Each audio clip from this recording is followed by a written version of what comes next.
This is a planet covered with people. Different people. All kinds of people. For thousands of years, all these little people will join other little people to take over other little people. The little people that conquer the other little people will all use one thing and one thing only. Bread!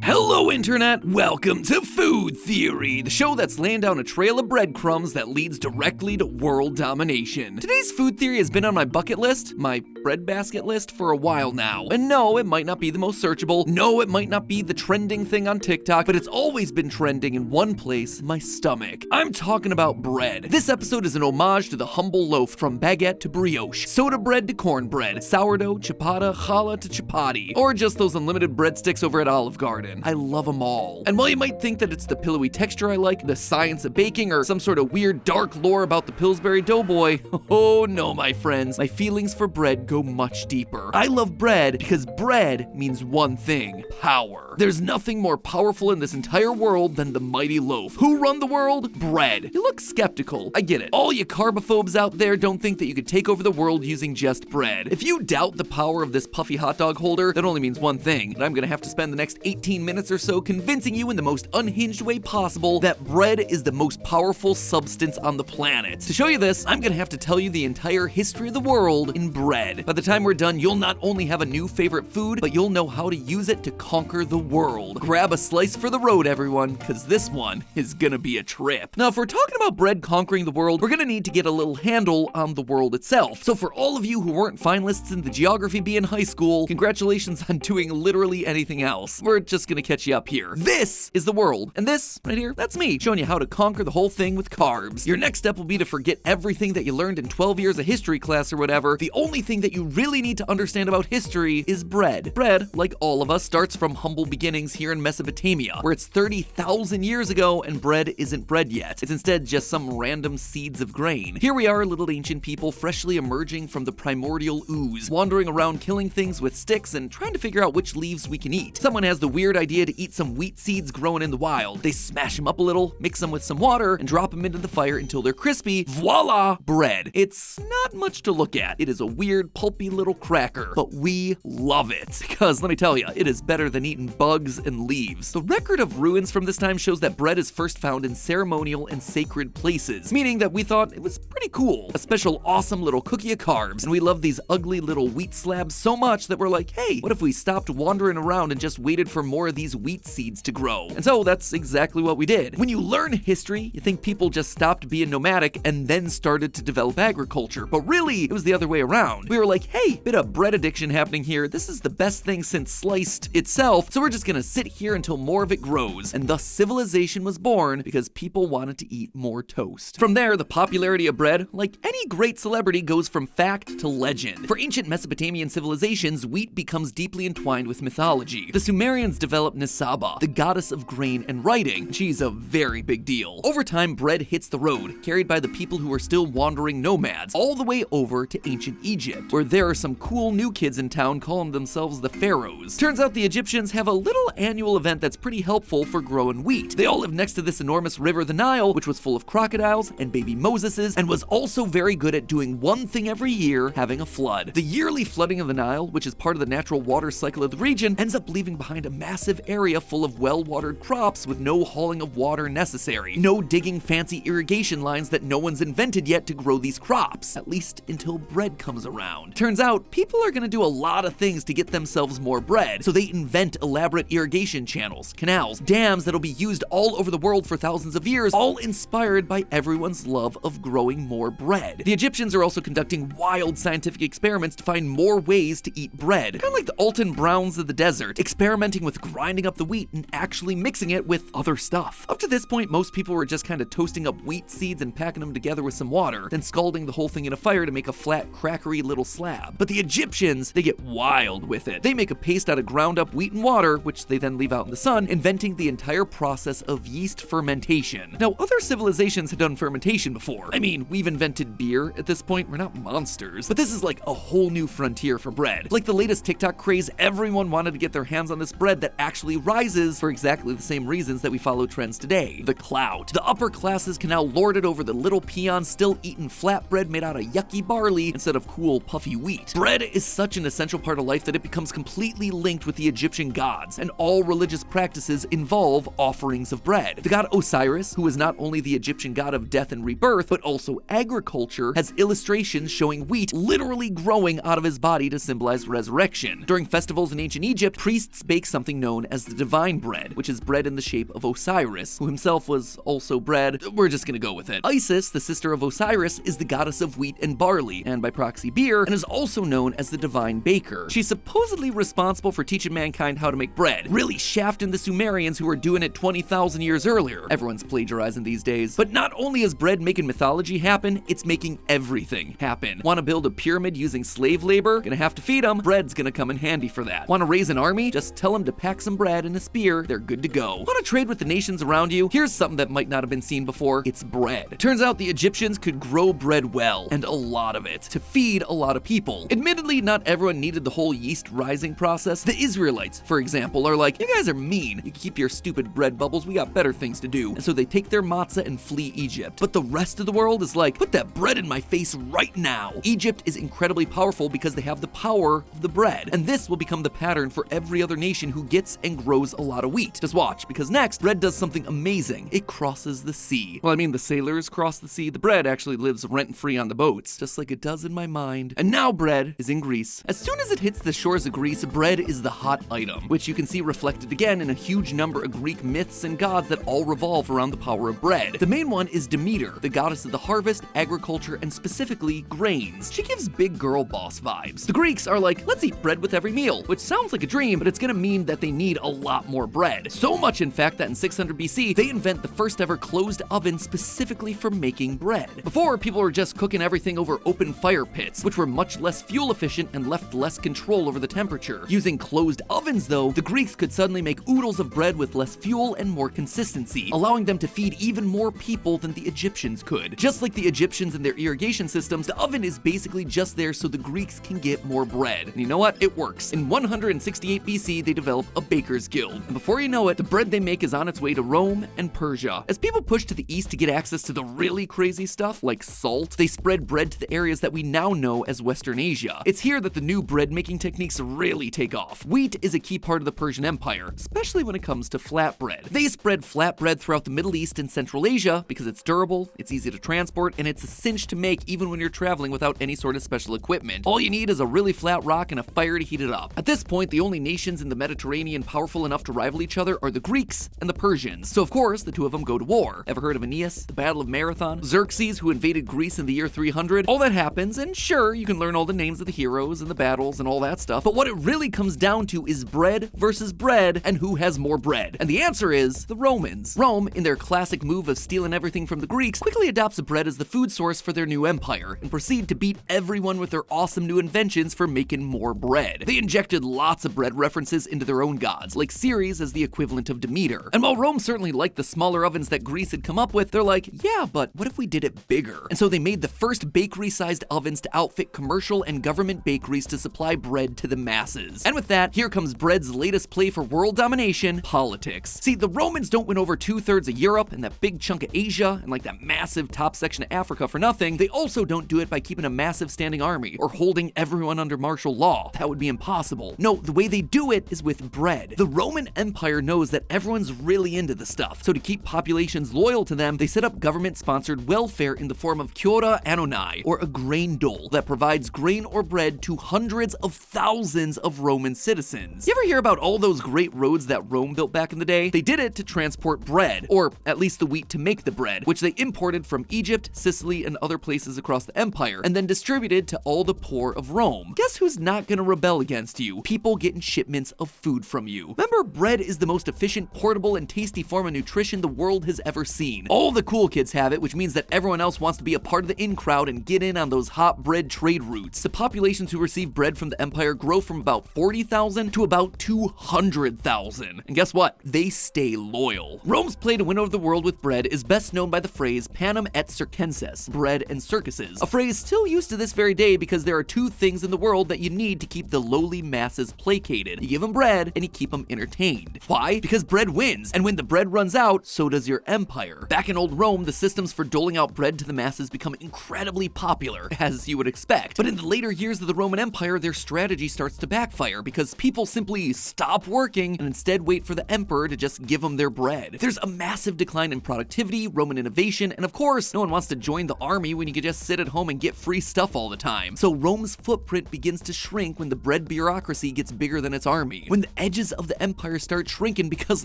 no one's standing out there to defend it, the bread imports stop flowing, the bread doles stop doling, and the Roman Empire comes to a standstill to make way for newer, breadier competitors. From here through about the 1400s, things split a little between East and West, depending on which flavor of Christianity you pick. There were only two flavors, which put you either landing in the Byzantine Empire or the Holy Roman Empire, both of which are ruled by powerful people, and by people, I mean powerful bread. For the Byzantine Empire, which is headquartered in Istanbul, way back when it was Constantinople, not Istanbul, thanks we might be giants, bread is the most important thing they have. Yeah, sure, they have olives and spices and whatever else from the Greeks, but to feed 1 million people now living in Constantinople, they needed one thing more than anything else: they need bread. The Guild of Bakers in Constantinople are considered to be a protected group at this time, and no one can interfere with the making of bread in any way because everyone knows that once the bread stops getting made, the city shuts down. The wealthy eat the great fluffy bread, the peasants continue to eat hard yucky bread, and the monks are usually on a fast, so that kind of takes care of itself. Meanwhile, over at the Holy Roman Empire, bread has already been spread to places like Gaul, where people have adopted it immediately because before they were eating porridge. Christianity is the name of the game here, but like the Romans, Greeks, and Egyptians before them, bread still figures heavily into religion, which figures heavily into governing everyone. Give us this day our daily bread. Jesus is the bread of life. Jesus multiplying loaves of bread and Jesus breaking bread with his disciples are all stories and ideas that figure heavily at this time. Faithfulness to God is tied to the idea of getting enough bread, especially since everyone from all corners of Europe are eating about 2 pounds of bread every day, including using it as plates, which they call trenches. Bread is so central to both the Holy Romans and the Byzantines that governments start stepping in to control it using methods like price fixing. They set the price of bread low enough to be affordable, which was another bread invention that continues to this very day. But as soon as you lose the bread, you start losing the power. After a couple centuries of bad plagues throughout Byzantium, the vulnerable empires left open and some neighbors start conquering the lands that produce the grain. And you know the story by this point, it's the beginning of the end. Slowly, the Byzantines become disorganized and fall to the Turks, who, surprise, surprise, control the grain-making areas of Eastern Europe and the Middle East. So you get it, right? We've been through, what, 5 empires now? I think you're starting to get the picture that bread is responsible for the history of the world. But you know what? I can hear your skeptical comments. Yeah, Matpat, but that was then. The world has gone gluten-free at this point. We don't fight with pole arms anymore. Modern people stopped caring about bread long ago, right? Wrong. Throughout the centuries of Gaul, which became what we now know as France, the biggest uprisings and rebellions all centered around a shortage of bread. The Grande Rebellion in Lyon in 1529, poor grain harvests lead to the working peasants having no bread, so thousands of them break into the city's granaries to take back the grain from the government. 1590, there's a siege in Paris, where normally Parisians are eating 1.5 to 2.5 pounds of bread a day. They become so desperate for bread during the months-long siege, they grind human bones to make bread flour, which ultimately leads to the king surrendering and France changing religions. Fast forward to the 1760s, where totally unregulated grain production leads to extremely high prices on bread, and people start to starve. In 1775, people start rioting for bread. This isn't called the French Revolution at the time, it's called the Flour War, because people are seriously hangry without their baguettes. 1789, you think the storming of the Bastille was all about getting weapons? It was about getting bread. Sure, the mobs had their torches and their pitchforks, but you know what they were looking for? The royal store of grain. They were literally starving. Marie Antoinette is painted as a villain when she hears about the flour shortages and famously says, "Qu'ils mangent de la brioche," which doesn't mean let them eat cake, it actually means let them eat brioche, which is a luxury form of enriched bread, because bread is still considered to be the be-all, end-all of eating. She probably didn't even actually say this, but the power of a statement about bread is the single most famous and inflammatory quote to come out of the entirety of the French Revolution. But maybe it's just France, right? They're a bit nutty for their bread.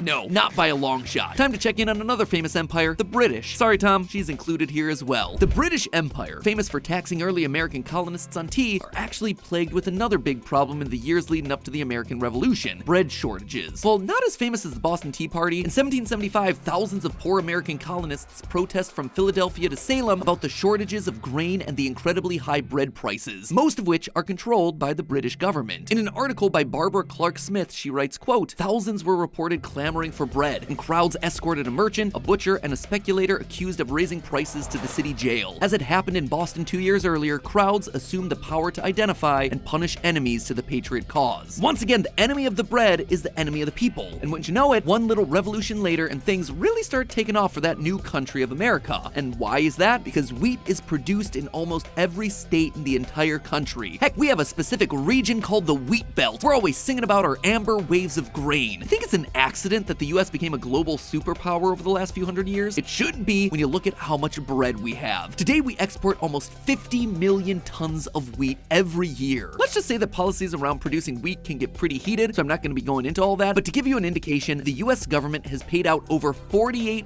billion in wheat subsidies since 1995, all to support wheat production in this country because, once again, say it with me, bread is power. Whew, and with that, we are at the present day. Whew, that took a lot out of me. I hope I've convinced you now that the entire history of the world comes down to bread, and all you have to do is follow who has the bread at any given time. But if you've been watching this channel for a while, you should probably be asking yourself one thing. Why bread? Like, why? Why not any other food item in the entire world? Sure, bread's delicious, but so are baked potatoes, and you could grow those pretty easily. So are beans, and no, beans suck. But you can grow them, so why not something like the legume civilization? That's a question that was on the mind of one particular cultural anthropologist, Dr. James C. Scott of Yale University, who went and wrote an entire book observing that if you wanted to build an early civilization, you needed to have a grain-based economy, because grain was the only way to have an economy in the first place. If you notice something throughout this episode, it's that people used bread to get what they wanted. Sure, they ate the bread, but they also traded bread to get everything else they needed. You see, at the end of the day, bread isn't just the food source of all these civilizations, it's also the currency. Sure, they may have had gold coins or fancy little francs or whatever, but that's all bogus if everyone is starving. Bread is power because bread is literally money that you can eat. And the rulers of all these empires, they know that. Remember, most of these empires relied on giving free bread to people. Grain was the basis of taxation in all these empires because in order to give food to people who don't have it, you need to take it away from the people who do. And why are you taking grain? Well, grain like wheat is special for three big reasons. First, it's transportable. You need it if you're gonna have a big empire with a huge transportation network for food. And what makes something easy to transport? Number two, being light and dry, so it's not gonna rot and you won't be carrying around a whole bunch of water weight. Immediately you could start to see from these criteria that crops like potatoes, lotus roots, most other root starches, they're all out. Potatoes are 70 to 80% water by weight, and water, it's heavy. They didn't have dehydrated instant flakes back in the day, which also meant that they weren't able to easily divide up something like a potato. Wheats and grains, they're very divisible. You can weigh them out down to the 10th of an ounce, so you know exactly how much you're getting or how much you're giving away when you're portioning out doles to the peasants. It also grows, number 3, above ground, which doesn't seem like it should be that big of a deal, but it's everything to these empires. Remember, the entire idea of a central government only exists if that government's able to collect taxes from the citizens. Again, these taxes aren't money, they're crops. When someone's growing wheat, they can't hide it. You can literally see the wheat growing months before harvest season, so a tax assessor can roll on by and estimate a farmer's yield for the year. Then you come by at the same precise time every year and you take your cut right as everything's getting harvested. Potatoes, root veggies, some beans, they're not visible. They're grown underground or very close to the soil. And that means that farmers can more easily hide them from the government. They can tell the tax collector, oh yeah, we had ourselves a terrible harvest this year. Barely any potatoes, but here's your 10%, I guess. And the tax collector would have no way to know if they were lying. They're a great crop if you're a tax evader, which means that they're terrible if you're a government that's trying to collect taxes. A terrible example of governments only being interested in wheat happened during the Irish potato famine of the 1840s. During this time, it's well known that the Irish were super reliant on potatoes as one of their only food sources. And there are lots of reasons for that, but any idea why they didn't have any wheat around during this period? Well, they did, but a large portion of it was being exported to the British for compulsory payments to the government, who owned Ireland at the time. So, because wheat was easy to transport, the British were more than happy to take it all, while the hundreds of thousands of Irish people died because of the failure of their less taxable potato crop. So, there it is, we're done. Wheat runs the whole world.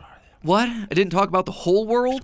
I forgot about all those other continents like South America, the entire eastern part of Asia, most of the continent of Africa, all of Australia. Yeah, you're right, I didn't. I didn't actually forget about them, but I did focus on the areas of history that this audience is probably most familiar with. But that's not nearly the end of the story, so here's how the mighty bread plays out in the rest of the world. The secret, friends, is this. Having wheat in your country isn't about being smarter than other countries around you. It's not about having better weapons or more technology or whatever. It's all luck. The reason Central and Southern Africa didn't figure heavily into the bread wars wars over the last few thousand years is that these areas weren't well suited for growing grains. Wheat, as it turns out, is a little bit picky about where it grows, and it needs temperate climates and loamy soil. That's great if you're in the Fertile Crescent, but crummy if you're in the Ivory Coast. If you look at the world map of where grains grow on this planet, you'll notice a few conspicuous absences, notably in a huge part of South and Central America, as well as a huge portion of the African continent, northeastern Asia, and in Central Australia, primarily because most of these places, they're too hot. We can see that these areas won't be able to come into power using bread alone like us cheaters in Europe, North America, and Central Asia. Their stories play out much like our own, only using a different cereal crop, corn. Corn, or maize, if you're not speaking American English, was a staple crop of Mesoamerican civilizations over yonder in Central and South America. As we've said repeatedly throughout this episode, the history of civilization is really the history of grains, again offering those three advantages that you associate with the grain. It's easily transportable, it's easily measurable, and it's clearly visible to keep farmers from evading their taxes. And much like the Greeks and Romans infused wheat into their mythology, Mesoamerican mythology swaps all of that out with corn. The Aztecs had Centeotl, the maize god, who we see surrounded by corn, while the Mayans take the idea of grain, and specifically maize, and turn it into the building block of human civilization, literally, where the Mayan creation myth begins with humanity literally being sculpted from dry corn. And, just like other civilizations, they had other options to choose from like potatoes, but freeze-drying these to make them transportable took an incredibly long time, whereas corn, it could be dried right on the stalk. After the decline of the Mayans and Aztecs, largely because of changes to the climate that kept them from producing enough corn, you see the Incas further south in Peru spreading their influence, knowledge, and culture through, say it with me now, bread. Only this time it was bread made from corn. The Incas were master agricultural engineers, and rather than just outright conquering neighboring people groups, they just showed up and said, hey, how about we help you grow better corn? And everyone's like, yeah, I'll take that. And the Incan Empire thrives until the Europeans show up and ruin everything like they tend to, bringing it all back together into one unified timeline. On the other end of the world, stay with me here, this is gonna get tricky, the same thing happens again. Zooming in on the other side of the ocean and looking at that grain map again, you get a big old pocket in this middle area of China that's a good place to grow grain, which is why grain appears right there on the national emblem of China. Except this time we're not talking about wheat or corn, we're talking rice. Well, the ancient Egyptians were becoming an early major civilization through the power of wheat. Asia had a growing empire of its own in what we now know as modern-day China. And just like civilizations took off in ancient Mesopotamia and ancient Egypt because the conditions were just right for growing grains, we can see a similar pattern throughout Asian history. If you wanted to support a government that could collect taxes and efficiently distribute food as a resource, you needed to have conditions that were right for grains. Enter the balmy, humid Yangtze River Valley, perfect for rice cultivation and the cradle of Chinese civilization, in much the same way that the Fertile Crescent was for Mesopotamia. You may have heard about the Three Kingdoms period in ancient Chinese history, where three rival states existed, the Shu, the Wu, and the Wei. It probably comes as no surprise that for each of these three kingdoms, you can trace the source of their power to some ideal condition that allowed them to cultivate rice. Shu had the Sichuan Basin, Wei had the Yellow River Valley, and Wu had the lower Yangtze River. In the same way that grain was a source of government power in the Western world, rice, and the conditions for growing it, represented power in the Eastern world. And while sure, rice isn't always made into bread, it is made into buns and noodles and all kinds of bread-adjacent products. It also functions in the same way as bread, and most importantly of all, drives the same power dynamic that fuels everything in history. So there you have it, friends. The history of the world is all just bread. In the future, is it possible that the history of the world will still rely on something as simple as bread, even in the face of all the weapons and technology and AI and Amazon? Yeah, I think it will. Follow the bread, and you'll always see who's in the power seat. Now, if you'll excuse me, after making it through the last few tens of thousands of years of history, I want a little slice of toast. And as always, my friends, remember, it's just a theory. A food theory. Bon appetit.